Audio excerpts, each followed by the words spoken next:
हिंदी की कक्षा में आपका स्वागत है। आज हम पढ़ रहे हैं जगन्नाथ दास रत्नाकर। जगन्नाथ दास रत्नाकर एक बहुत बड़े कवि हैं और आपके पाठ्यक्रम में इनकी दो कविताएं हैं। एक उद्धव प्रसंग से ली गई है, एक गंगा अवतरण से है। तो सबसे पहले हम उद्धव प्रसंग पढ़ेंगे। अब देखिए, जगन्नाथ दास रत्नाकर बहुत बड़े कवि थे, लेकिन जीवन परिचय के हिसाब से ये बहुत महत्वपूर्ण नहीं है, इसलिए हम सीधे सीधे इनकी कविता पर आते हैं। जगन्नाथ दास रत्नाकर ने उद्धव प्रसंग और उद्धव शतक नाम की एक पुस्तक लिखी है, जिससे आपका जो आपके पाठ्यक्रम में यह है उद्धव प्रसंग। तो उद्धव प्रसंग ये उद्धव शतक इनकी एक बड़ी मशहूर पुस्तक है, उससे लिया गया है। उद्धव जी भगवान श्री कृष्ण के मित्र थे। श्री कृष्ण की कथा को आप समझते हैं। भगवान श्री कृष्ण अपने मामा कंस के बुलावे पर मथुरा चले गए और गांव की गोपियों से कह गए, राधा से कह गए कि हम 15 दिन में लौट कर आएंगे। मथुरा जाकर उन्होंने कंस के साथ युद्ध किया। कंस बड़ा अत्याचारी शासक था, उसका वध किया। कंस ने अपने पिता उग्रसेन को जेल में डाल रखा था और कृष्ण के भी जो जैविक माता पिता थे वसुदेव और देवकी, उन्हें भी जेल में डाल रखा था। तो श्री कृष्ण ने सभी लोगों को जेल से बाहर निकाला। उग्रसेन को फिर से मथुरा का राजा बनाया। उग्रसेन ने कहा कि मैं बहुत बुजुर्ग हो गया हूँ, बहुत बूढ़ा हो गया हूँ, अब आप मेरे प्रधानमंत्री बनकर राजकाज में मेरी मदद कीजिए। इसी बीच श्री कृष्ण ने शिक्षा भी प्राप्त की। महर्षि संदीपनि के आश्रम में अल्पकाल में शस्त्र शास्त्र सारी शिक्षाएं उन्होंने प्राप्त की और उसके बाद मथुरा में राजा उग्रसेन के प्रधानमंत्री बनकर वो राजकाज देखने लगे।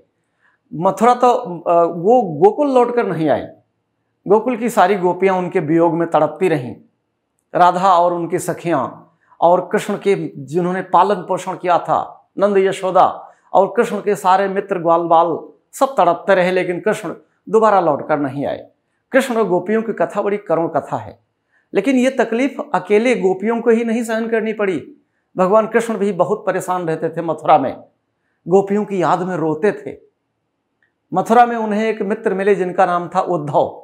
ये जो आप देख रहे हैं उद्धव प्रसंग, ये उद्धव जी कृष्ण के मित्र हैं और उद्धव जी परम ज्ञानी, बहुत बड़े ज्ञानी, ब्रह्मचारी और ईश्वर के अद्भुत ज्ञानी थे, कृष्ण के मित्र थे। एक दिन उद्धव जी ने श्री कृष्ण को रोते देख लिया तो पूछा, तो कृष्ण ने कहा कि हमारे गांव में गोकुल में, जहां मैं गोकुल को छोड़कर आया हूं, वहां राधा हैं, गोपियां हैं, हमारे माता पिता हैं, हमारे सारे मित्र हैं। जब उनकी याद आती है तो मैं बेचैन हो जाता हूं। उद्धव जी ने समझाया कि रे तुम तो परमात्मा के अवतार हो, सामान्य मनुष्यों के प्रेम में रो रहे हो। मुझे देखिए, मैं ब्रह्मचारी हूं और अद्भुत ज्ञानी हूं। तो कृष्ण को लगा कि मेरे मित्र उद्धव जी बड़े अभिमानी हो गए हैं, इन्हें अपने ज्ञान का अभिमान हो गया है। कृष्ण ने मुस्कुराते हुए कहा कि एक बार आप मेरे गांव चले जाओ और वहां गोपियों को समझा आओ, मेरे माता पिता नंद और यशोदा को समझा आओ, मेरे मित्रों को समझा आओ। अगर वे मेरे प्रति चिंतित नहीं होंगे तो शायद मुझे भी उनकी याद कम आएगी। उद्धव जी वहां जाने को राजी हो गए। तो उद्धव जी गोकुल में गोपियों और गांव वालों को समझाने के लिए आए हैं। ये हमें पढ़ना है, उद्धव और गोपियों के संवाद को पढ़ना है। उद्धव गोपियों को समझाते हैं, गोपियां उद्धव से तर्क वितर्क कर रही हैं, ये हमें पढ़ना है। और पेपर में क्या आएगा, काव्य खंड के अंतर्गत 2 कविताएं आएंगी, दोनों में से किसी एक कविता पर आधारित 5 प्रश्नों के उत्तर आपको लिखने हैं। लेकिन आप प्रश्न का उत्तर तभी दे पाओगे जब कविता का हिंदी अर्थ आपको पता होगा। तो आइए हम उद्धव प्रसंग पढ़ते हैं। उद्धव प्रसंग की यह है पहली कविता आपके सामने। प्रथम कविता है उद्धव प्रसंग की। भेजे मन भावन के उद्धव के आवन की, सुध ब्रज गावन में पावन जबे लगी। ये पहली कविता है और बहुत प्यारी कविता है, बड़ी रसीली कविता है। भगवान कृष्ण और गोपियों की अद्भुत प्रेम कथा है इस कविता में। ये वाली कविता है और ये 8 लाइन की कविता है। इसे घनाक्षरी छंद कहा जाता है, इसे घनाक्षरी छंद कहते हैं। 8 लाइन की कविता है। देखिए, भेजे मन भावन के उद्धव के आवन की, सुध ब्रज गावन में पावन जबे लगी। कहें रत्नाकर ग्वालिन की झोरी झोरी, दौरी दौरी नंद पौरी आवन तबे लगी। उझक उझक पद कंजन के पंजन पे, पेख पेख पाती छाती छोहन छबे लगी। हमको लिखो है कहा, हमको लिखो है कहा, हमको लिखो है कहा, कहन सबे लगी। अब ये घनाक्षरी है। घनाक्षरी के पढ़ने की एक लय होती है आइए देखते हैं कैसे पढ़ते हैं घनाक्षरी। भेजे मन भावन के उधव के आवन की, सुधि ब्रज गावन में पावन जबै लगी। कहें रत्नाकर ग्वालिन की झोरी झोरी, दौरी दौरी नंद पौरी आवन तबै लगी। उझकी पद कंजन के पंजन पे, पेखी पेखी पाती छाती छोहन छबै लगी। ओ हमको लिखो है कहा, हमको लिखो है कहा, हमको लिखो है कहा, कहन सबै लगी। इस लय से हम घनाक्षरी या कवित्त छंद को पढ़ेंगे। अब देखिए, उद्धव जी आए गोकुल में गोपियों को समझाने। श्री कृष्ण की एक चिट्ठी लेकर आए। अब उद्धव जी आए, गोपियों ने उन्हें चारों तरफ से घेर लिया, रथ से आए होंगे। और उद्धव जी भी श्री कृष्ण की तरह श्याम वर्ण वाले थे। जैसे श्री कृष्ण पीतांबर धारण करते थे, ऐसे उद्धव जी भी पीला वस्त्र धारण करते थे। तो दूर से तो गोपियों को लगा कि कृष्ण आ रहे हैं। जब नजदीक आए तो पता चला उनके मित्र उद्धव हैं। अब गोपियों ने उद्धव को चारों तरफ से घेर लिया। अब देखिए क्या हुआ कि भेजे मन भावन के उद्धव के आवन की। मन भावन, हमारे मन को भाने वाले श्री कृष्ण ने, हमारे मनमीत, हमारे सखा, हमारे प्रिय श्री कृष्ण ने उद्धव जी को हमारे गांव में भेजा है। सुधि ब्रज गावन में पावन जबै लगी। ब्रज के गांव में जब गोपियों को ये खबर लगी, पहली दो लाइन का इतना अर्थ है कि भेजे मन भावन के उद्धव के आवन की, हमारे मन भावन श्री कृष्ण ने उद्धव जी को भेजा है और उद्धव हमारे गांव आए हैं। यह खबर जब ब्रज के गांव में गोपियों को लगी। तीसरी लाइन, कहें रत्नाकर, रत्नाकर जी कहते हैं ग्वालिन की झौरी झौरी, ग्वालिनियों के, गोपियों के झुंड के झुंड, ग्रुप के ग्रुप, दौरी दौरी नंद पौरी आवन तबै लगी। दौड़ दौड़ कर नंद के दरवाजे पर सब आने लगी कि भगवान श्री कृष्ण ने उद्धव नाम के किसी व्यक्ति को भेजा है, चलो देखो क्या कहता है, क्या संदेशा लेकर आए हैं वो हमारे प्रिय श्री कृष्ण का। उझक उझक पद कंजन के पंजन पे। अब देखो, बीच में उद्धव जी, चारों तरफ से गांव वाले। अब जो गोपी छोटी रह गई, उसका कद तो छोटा रह गया, वो उद्धव को देख नहीं पा रही है। तो उझक उझक, उझक उझक माने उचक उचक कर, पद कंजन, कंज माने कमल, पैर रूपी कमलों के पंजों पर। गोपियों के पैर बड़े कोमल हैं, तो कवि कहता है कि कमल रूपी पैरों के पंजों पर उचक उचक कर,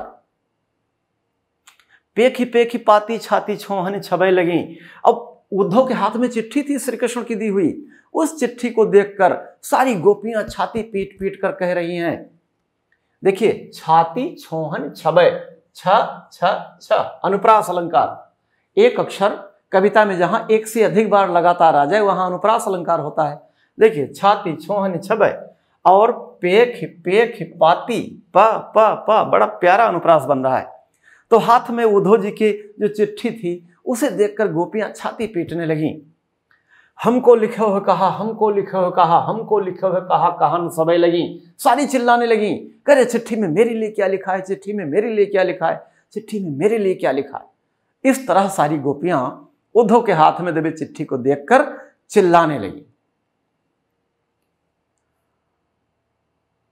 आगे बढ़ते हैं।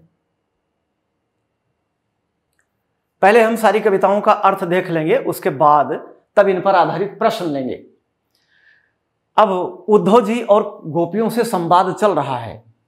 देखो, चाहत जो सोबस संयोग श्याम सुंदर को, जोग के प्रयोग में हियो तो बिलस्यो रहे। उद्धव जी गोपियों को उपदेश देने लगे कि अगर आप श्याम सुंदर के साथ अपने मन से जुड़ाव चाहते हैं, संयोग माने मिलन, अगर आप श्री कृष्ण जो आपके बड़े प्यारे हैं उनसे अपने मन से मिलन चाहते हैं, जोग के प्रयोग में हियो तो बिलस्यो रहे। जोग, ये जोग का मतलब है योग। ये ब्रज भाषा है और ब्रज भाषा में जोग को योग बोलते हैं। इस जोग का मतलब है योग।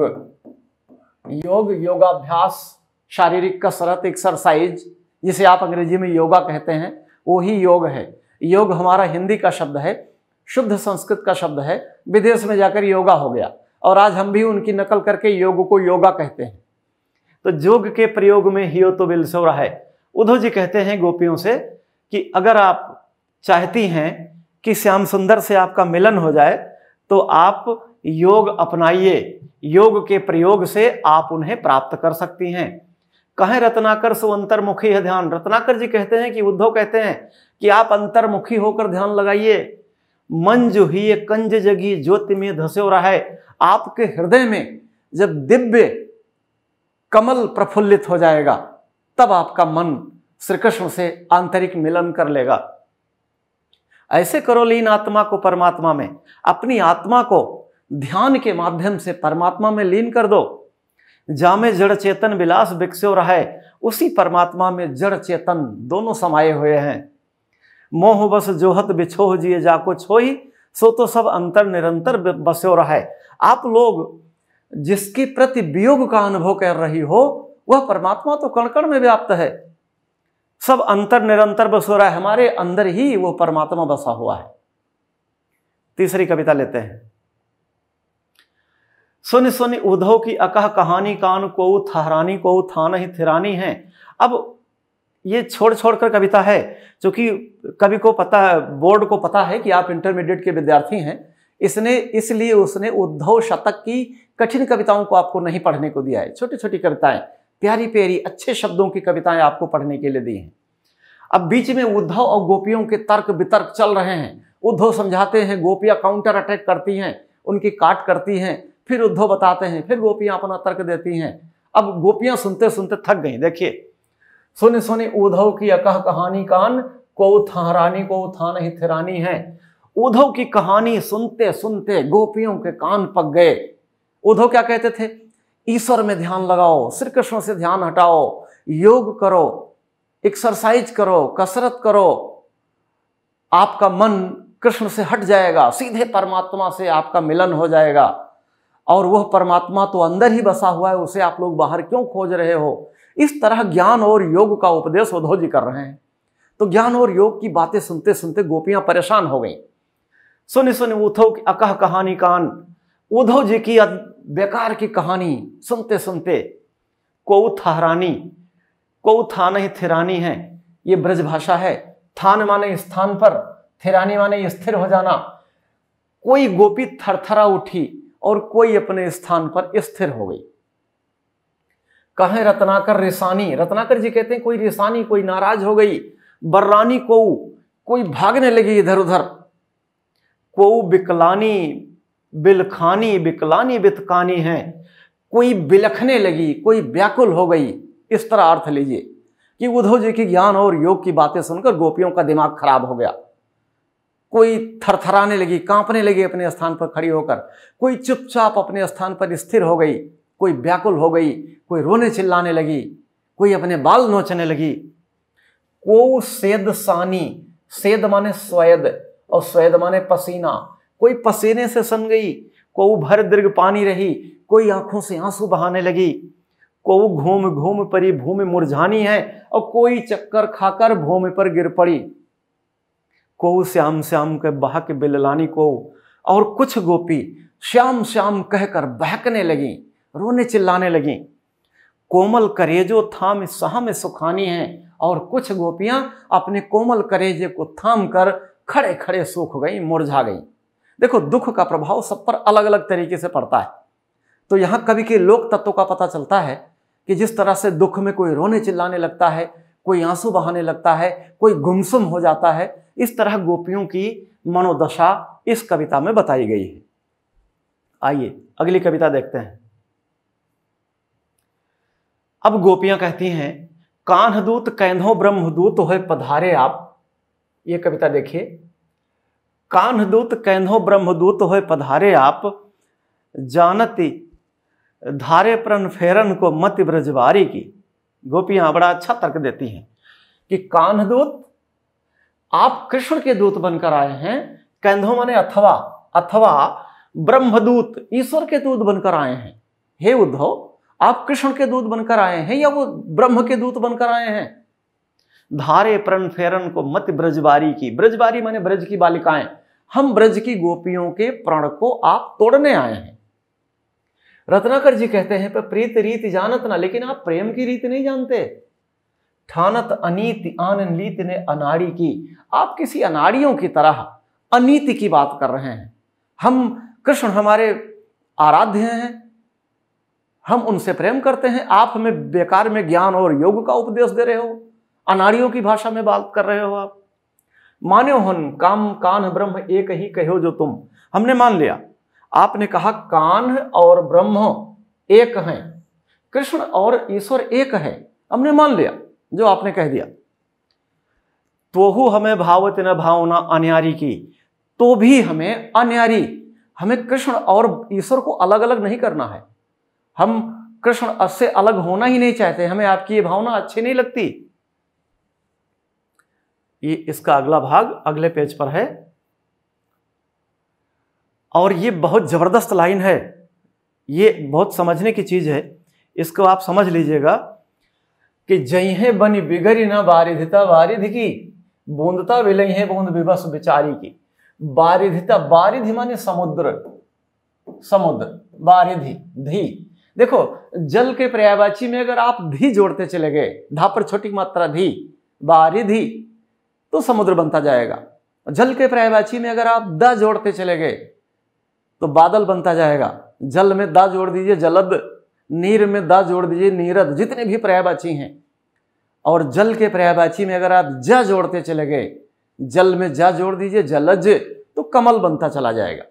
तो बारिधि माने समुद्र। गोपियां कहती हैं कि जइहे बनी बिगड़ी न बारिधिता बारिधि की, समुद्र की समुद्रता ना तो बन जाएगी न बिगड़ जाएगी। समुद्र की समुद्रता ना बनेगी न बिगड़ेगी। हाँ, बूंदता बिलई है बूंद विबस बिचारी की। अनुप्रास तो देखिए, बूंदता बिलई है बूंद विबस बिचारी की। और यहां भी देखिए, बनी बिगड़ी बारिधिता बारिधि की। गोपियां कहती हैं कि एक बूंद को अगर समुद्र से निकाल लिया जाए या डाल दिया जाए तो समुद्र की समुद्रता पर कोई अंतर नहीं पड़ेगा। समुद्र के पानी में, उसके उभार में, उसके पानी के मात्रा पर कोई फर्क नहीं पड़ेगा, लेकिन वो बूंद नष्ट हो जाएगी। एक बूंद आपने समुद्र के पानी से खींच लिया तो समुद्र की समुद्रता पर कोई अंतर नहीं पड़ा। हाँ, बूंद नष्ट हो गई। यही गोपियां कहती हैं कि समुद्र की समुद्रता ना बनेगी न बिगड़ेगी। बूंदता बिलई है बूंद विबस, बेचारी बूंद नष्ट हो जाएगी। हे उद्धव, ठीक उसी तरह जैसे समुद्र से एक बूंद खींच ली जाए तो बूंद नष्ट हो जाती है, उसका अस्तित्व समाप्त हो जाता है, उसी तरह अगर आप श्री कृष्ण से हमें अलग कर दोगे तो उनके ऊपर कोई फर्क नहीं पड़ेगा। हाँ, हमारा अस्तित्व समाप्त हो जाएगा। इसलिए हमें ज्ञान योग का उपदेश मत दो, हमें आपकी बात अच्छी नहीं लग रही। अगली कविता देखते हैं। चिंतामणि मंजुल पवार धूर धारण में, कांच मन मुकुर सुधारी रखबो कहो। बहुत प्यारी लाइन है। गोपियां उद्धव से कम प्रभावशाली तर्क नहीं दे रही हैं, बहुत तगड़ी बात कर रही हैं। चिंतामणि एक ऐसी मणि होती है, अगर किसी व्यक्ति को मिल जाए तो उसकी सारी चिंताएं समाप्त हो जाती हैं। तो चिंतामणि मंजुल, पवारी माने फेंक कर, धूर धारण माने धूर की धारा में, मंजुल माने सुंदर। हे उद्धव, कांच मन मुकुर सुधारी रखबो कहो। मुकुर माने दर्पण, कांच माने कांच का, मन रूपी दर्पण। गोपियां बड़ी प्यारी बात कर रही हैं। उद्धव जी कहते हैं कि आप कृष्ण को छोड़ो, ईश्वर में ध्यान लगाओ। तब गोपियां कहती हैं कि हे उद्धव, चिंतामणि को आप धूल में फेंकने की बात करते हो। कीमती अमूल्य चिंतामणि, जो कि हमें कृष्ण के नाम की चिंतामणि मिल गई है, कृष्ण हमें चिंतामणि रूपी कृष्ण हमें मिल गए हैं, तो चिंतामणि को धूल की धारा में फेंकने की बात करते हो और कांच को मन के दर्पण में सुधार कर रखने की बात कर रहे हो। रत्नाकर जी कहते हैं कि वियोग आग सारण को उद्धव हाय हमको बयार भखिबो कहो। उद्धव जी, हे उद्धव, रत्नाकर कहते हैं कि गोपियां कहती हैं कि हे उद्धव, वियोग की आग को शांत करने के लिए हमें वायु पीने की बात कर रहे हो। योग और प्राणायाम में हवा अंदर बाहर की जाती है, तो गोपियां कहती हैं कि वियोग की आग को शांत करने के लिए हमसे हवा पीने की बात कर रहे हो। अगर हम हवा पिएंगे तो हवा पाकर आग और जग जाया करती है। आप कैसी बातें कर रहे हो। रूप रसहीन जाहि निपट निरूप चुके, ताको रूप ध्याइबे और रस चखिबो कहो। वह निर्गुण ब्रह्म के उपासक थे उद्धव जी। निर्गुण ब्रह्म का कोई स्वरूप नहीं होता। सगुण ब्रह्म का मतलब जो मूर्ति पूजा, और निर्गुण ब्रह्म का मतलब निर्गुण निराकार ईश्वर की पूजा करना, जिसका कोई आकार ही नहीं है। गोपियां ललकारती हैं उद्धव को कि न उसका कोई रूप है न रस है, रूप और रस से हीन है वो तुम्हारा ईश्वर, न उसका कोई स्वरूप है, उसके रूप में ध्यान लगाने और उसकी भक्ति का रस चखने की बात कर रहे हो। एते बड़े विश्व माही, हेरे हु न पइयो जाही।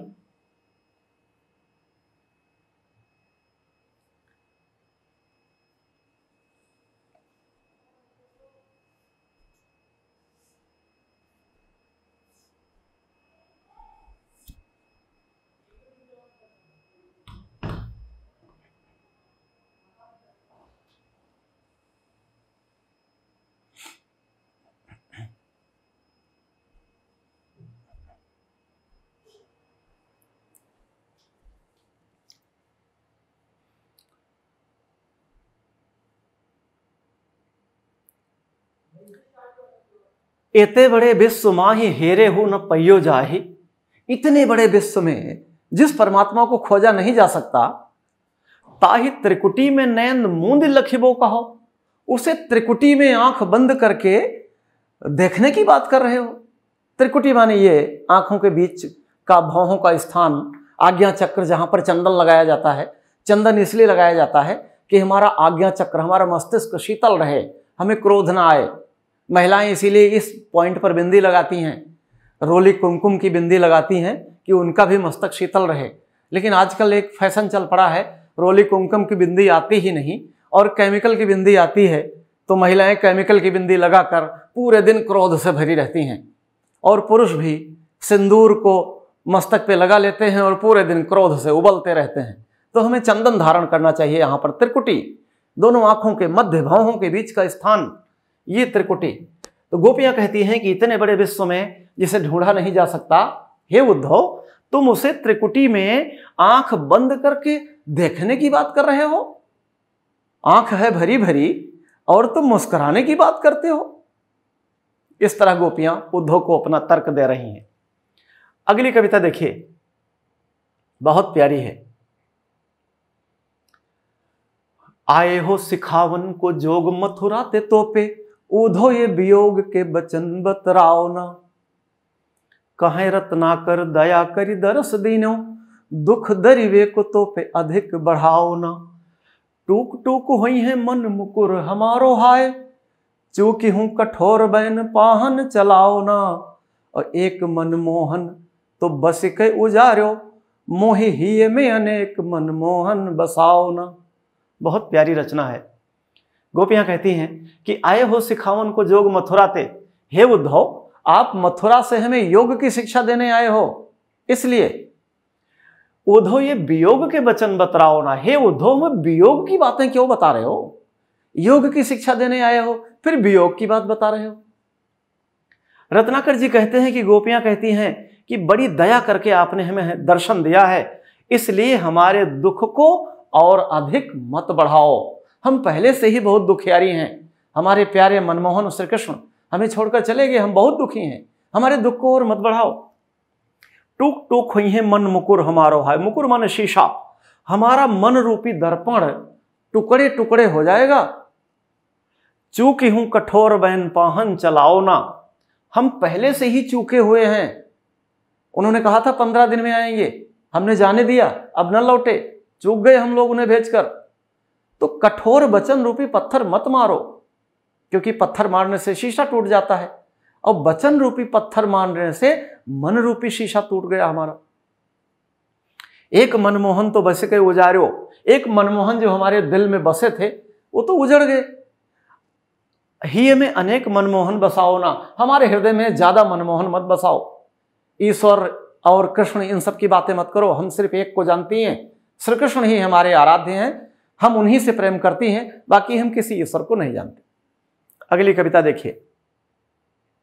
अब उद्धव की चला चली का मामला आ गया है। उद्धव यह सुधो सो संदेश कही दीजो, एक जानती अनेक न विवेक ब्रजबारी हैं। गोपियां कहती हैं, हे उद्धव जाकर उनसे हमारा संदेश कह देना कि जानती अनेक न विवेक ब्रजबारी हैं। ब्रज की गोपियां ज्यादा बुद्धि विवेक नहीं रखती। रत्नाकर जी कहते हैं कि गोपियां कहती हैं कि असीम रावरी तो क्षमा, क्षमता कहाँ लो अपराध की हमारी हैं, हमारे अपराधों को क्षमा कर देना। जो भी हमने अपराध किया है उनसे कह देना कि गोपियों ने जो भी अपराध उनके प्रति किया है वो कृपा करके हमारे अपराधों को क्षमा कर दें। दीजिए और ताजन सभे जो मन भावे, उनसे कह देना कि आपको जो ताड़ना, जो सजा यातना हमें देनी हो दे दीजिए। कीजिए न दरस रस वंचित विचारी हैं, लेकिन हमें अपने दर्शन से वंचित मत कीजिए। भली हैं बुरी हैं और सलज निर्लज हो हैं, हम चाहे भली हैं चाहे बुरी हैं, लज्जावान हैं निर्लज हैं। आपकी इच्छा हो वो कह लो, लेकिन हम आपके ही दासी हैं। हे भगवान श्री कृष्ण, हमें अपने दर्शन से वंचित मत कीजिए। अब उद्धव जी जा रहे हैं, विदाई देने के लिए सारी गोपियां आ रही हैं। देखिए, धाई जित तित ते विदाई है तो उद्धव की गोपी भरी आरत संहारत न सासुरी। जब गोपियों ने सुना कि उद्धव जा रहे हैं तो जो जहां थी वहीं से दौड़ती हुई आई, उखड़ती हुई हाँफती हुई आई, उखड़ती हुई अपनी सांसों को संभाल नहीं रही है। रत्नाकर जी कहते हैं, मयूर पक्ष को लिए कोई गोपी मोर का पंख लेकर आई है, क्योंकि श्री कृष्ण को मोर का पंख बहुत प्रिय था। कोई गुंज अंजलि उमाहे प्रेम आसुरी, कोई गुंजों की माला लेकर आई है, कोई प्रेम के उमड़ते हुए आंसुओं को ही लेकर पहुंच गई है। भाव भरी को लिए रुचिर सजाओ दही। सजाओ दही का अर्थ समझते हैं? बिना कटा हुआ दही, साबुत जमा हुआ दही, थक्का वाला दही। तो भाव भरी को लिए रुचिर सजाओ दही, कोई बड़े भाव के साथ दही जमा कर अपने साथ लाई है कि इसे लिए जाना। हमारे कृष्ण को दही बहुत पसंद था। कोऊ मही मंजुदाब दलकति पांसुरी, कोई कुछ नहीं ला पाई तो वो सिर नीचा किए हुए धरती को दबाकर आंसू बहा रही है। अपनी दलकती हुई हृदय, कांपते हुए हृदय को संभाल कर खड़ी हुई है। और पीत पट नंद जसुमति नवनीत दयो, पीला वस्त्र नंद बाबा ने दिया है। जसुमति माँ यशोदा ने नवनीत माने मक्खन दिया है। एक पीतांबर नंद ने दिया और ताजा मक्खन माता यशोदा ने दिया कि हमारे माखन चोर को मक्खन खिला देना हमारा। कीर्ति कुमारी सुरबारी दई बांसुरी, कीर्ति कुमारी राधा ने वही बांसुरी दी। कौन सी? जो बचपन में श्री कृष्ण की चुरा ली थी, वो बांसुरी राधा आज निकाल के लाई और उद्धव को दे दिया कि इसे हमारे मन भावन को दे देना। इस तरह गोपियों ने तरह तरह के उपहार श्री कृष्ण को भेजे हैं उद्धव के मामले। अब देखें, उद्धव जी जा रहे हैं। अब उद्धव जी आए तो थे गोपियों को समझाने, बहुत परम ज्ञानी उद्धव जी थे। गोपियां पढ़ी लिखी नहीं थी, निरक्षर थीं, लेकिन गोपियों ने प्रेम का ऐसा पाठ उद्धव जी को पढ़ाया कि उद्धव जी श्री कृष्ण और गोपियों के प्रेम से लबालब हो गए। अब देखिए, कविता देखिए। प्रेम मद छाके पग परत कहां के कहां, थाके अंग नयन शिथिलता सुहाई है। कहें रत्नाकरियों आवत चकात उद्धव, मानो सुधियात को भावना भुलाई है। धारत धरा पे न उदार अति आदर्शो, सारत बहोलिन जो आंस अधिकाई है। और एक कर राजे नवनीत जसुदा को दियो, एक कर बंसी वर राधिका पठाई है। अब देखिए हुआ क्या क्या कि प्रेम मद छाके, प्रेम के मद से तृप्त उद्धव पग परत कहां के कहां, शराबी की तरह उनके पैर लड़खड़ा रहे हैं। थाके अंग नयन शिथिलता सुहाई है, अंग थके हुए हैं, आंखें भी शिथिल हो गई हैं उद्धव जी की। रत्नाकर जी कहते हैं कि इस तरह से उद्धव जी आगे बढ़ रहे हैं, चकित होकर मानो सुधियात को भावना भुलाई है। ऐसा लग रहा है मानो कोई चीज भूल गए, 2 कदम आगे जाते हैं, 2 कदम पीछे लौटते हैं। धारत धरा पे न उदार अति आदर्शों, सारत बहोले ने जो आंसू अधिकाई है। दोनों हाथ बिजी हैं उद्धव जी के। गोपियों ने, माता यशोदा ने, नंद ने तरह तरह के उपहार श्री कृष्ण के लिए भेजा है, तो उद्धव जी के दोनों हाथ बिजी हैं, कंधे पे भी ले लिया होगा। प्रेम के उमड़ते आंसुओं को उद्धव जी हाथों से नहीं पहुंच पा रहे हैं। सारत बहोलिनी मतलब आस्तीन से ऐसे ऐसे पहुंच रहे हैं। जो आंसू उमड़ रहे हैं गोपियों और कृष्ण के प्रेम के, उन आंसुओं को उद्धव जी अपने आस्तीन से पहुंचते चले जा रहे हैं। और उन इतना आदर है गोपियों के दिए हुए उपहारों से कि एक हाथ में माता यशोदा के हाथ का नवनीत मक्खन ब्रज रज रंजित शरीर शुभ उद्धव को धाय बलबीर हो अधीर लपटाए लेत। ब्रज के धूल से सने हुए शरीर वाले उद्धव को भगवान श्री कृष्ण ने दौड़कर अपने गले से लगा लिया।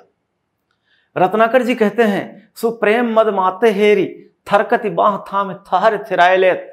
प्रेम के नशे में उन्मत्त भगवान श्री कृष्ण ने दौड़कर उद्धव जी के रोमांच थरथराते हुए शरीर को अपने बाहों में भर लिया। कीर्ति कुमारी के दरस रस सद्य ही के सद्य माने तुरंत, कीर्ति कुमारी माने राधा। भगवान श्री कृष्ण ये सोच रहे हैं कि उद्धव जी ने अभी अभी राधा के दर्शन किए हैं, इसलिए छलकन चाहे पलकन पुलकाए लेत। उद्धव जी की आंखें छलकना चाहती हैं, आंसू बहना चाहते हैं। श्री कृष्ण उद्धव जी की आंखों को अपनी आंखों के माध्यम से उनके आंसुओं को अपने पलकों के ऊपर ग्रहण कर ले रहे हैं। परन न देत एक बूंद पुहिमी की कोची पोछे पोछे पट निज नैन लगाए लेत। उद्धव जी के उमड़ते हुए आंसुओं को भगवान श्री कृष्ण नीचे नहीं गिरने दे रहे हैं, पोंछ पोंछ कर अपनी आंखों में लगाए ले रहे हैं, इसलिए कि उद्धव की आंखों ने राधा का दर्शन किया है। और अगर उनके आंसुओं को हम अपनी आंखों में लगा लेंगे तो हमें भी राधा के दर्शन का कुछ अंश जरूर प्राप्त हो जाएगा। इतना प्रेम उद्धव श्री कृष्ण और गोपियों का अद्भुत है। और अब आखिरी कविता, श्री कृष्ण कहते हैं कि हमारा गांव कैसा लगा, तब उद्धव कहते हैं छावते कुटीर कहूं रम्य जमुना के तीर। उद्धव जी कहते हैं छावते कुटीर, वहीं सुंदर यमुना नदी के किनारे मैं भी अपनी कुटिया बनाने वाला था। गौन रौन रेती सो कदापि करते नहीं। रमण रेती मतलब गोकुल गांव से मैं बिल्कुल भी यहां नहीं आता। उद्धव जी कह रहे हैं कि मेरी इच्छा हो रही थी कि मैं गोकुल के गांव में अपनी कुटिया बना लूं और वहां से यहां बिल्कुल भी नहीं आता। रत्नाकर जी कहते हैं कि बिहाई प्रेम गाथा गूढ़ श्रवण रसना में रस और भरते नहीं। रत्नाकर जी कहते हैं कि उद्धव कहते हैं कि आप और गोपियों की प्रेम कथा इतनी भावुक है कि मैं वही कथा सुनता, वही कथा कहता, उसके अतिरिक्त न अपनी जीभ से कुछ बोलता न कानों से कुछ सुनता। गोपी ग्वाल बालन के उमड़त आंसू देखी लेखी प्रलयांग मुँह नैक डरते नहीं।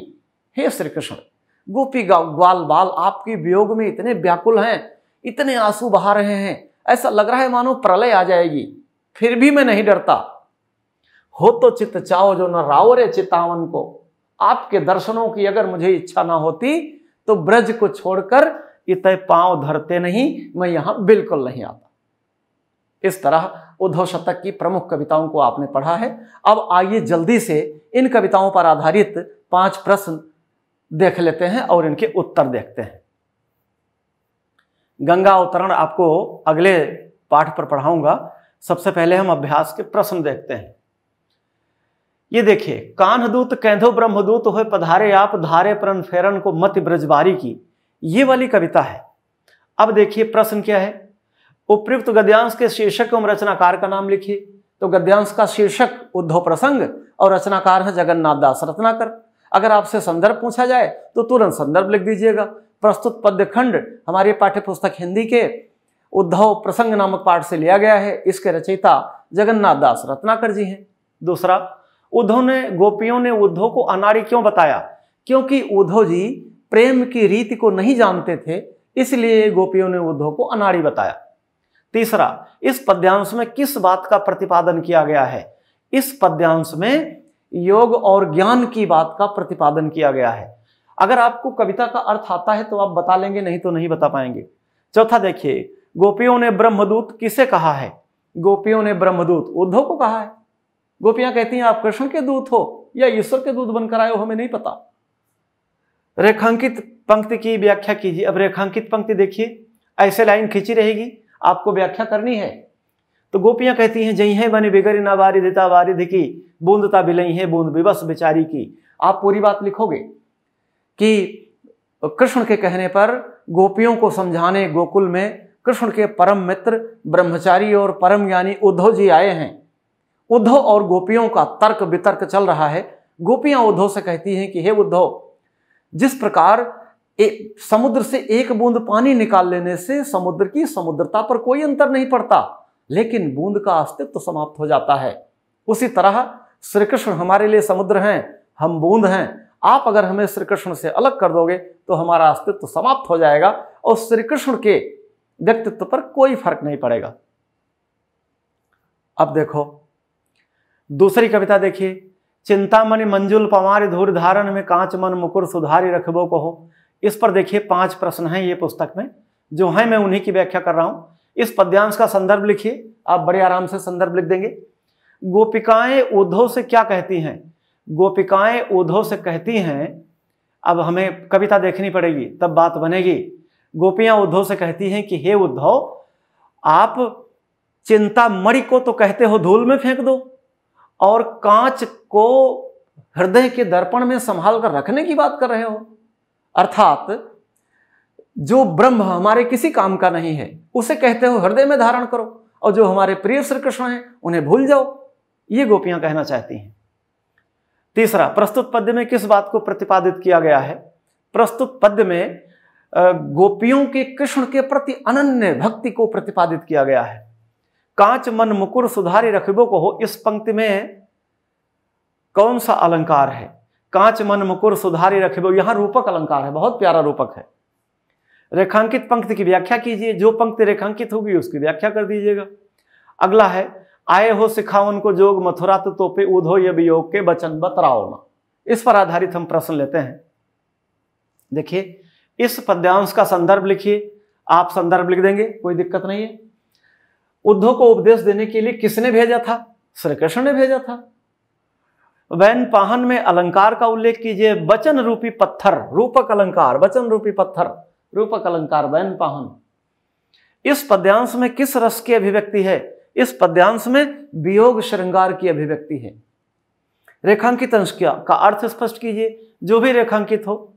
टूक टूक होई है मन मुकुर हमारो हाय, चूकी हूं कठोर वैन पाहन चलाओ ना। हे उद्धव, हमारा मन रूपी दर्पण टुकड़े टुकड़े होकर बिखर जाएगा, हम पहले से चूकी हुई हैं, हमारे ऊपर वचन रूपी पत्थर मत मारो।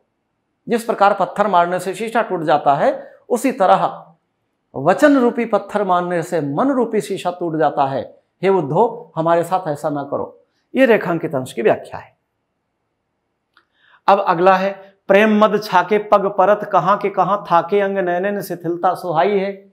इसके प्रश्न ले लेते हैं। देखिए उपयुक्त पद्यांश के शीर्षक को कवि का नाम लिखिए, कोई बात नहीं आप लिख दोगे। रेखांकित अंश की व्याख्या कीजिए। देखिए क्या रेखांकित किया है, प्रेम मद छाके पग परत कहां के कहां थाके अंग नैनन शिथिलता सुहाई है। उद्धव जी चल पड़े हैं, गोपियों को समझाकर, समझाने आए थे, समझ खुद गए, और प्रेम के रस से सराबोर उद्धव जी चले हैं। थके थके से लग रहे हैं, शरीर ढीला ढीला है, आंखें थकी हैं, ऐसा लग रहा है कि मानो प्रेम के नशे में उद्धव जी व्याप्त हैं और उनका पूरा शरीर शिथिल है।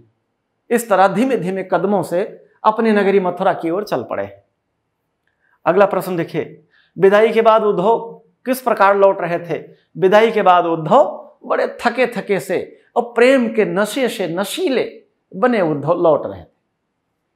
प्रस्तुत काव्य पंक्तियों में किसकी विचित्र दशा का वर्णन हुआ है? उद्धव जी की विचित्र दशा का वर्णन हुआ है। उद्धव जब ब्रज से मथुरा के लिए प्रस्थान किए तो उन्हें किसने विदाई दी? सारी गोपियों ने विदाई दी, और नंद बाबा ने पीला वस्त्र दिया, पीतांबर दिया, माता ने मक्खन दिया, और राधा ने बांसुरी दी, और बाकी सारी गोपियों ने विदाई दी। अब आखिरी है, छावते कुटीर कहूं रम्य जमुना के तीर। इसके प्रश्न को ले लेते हैं, ये आखिरी है। इस पद्यांश के शीर्षक को कवि का नाम लिखिए, कोई दिक्कत नहीं।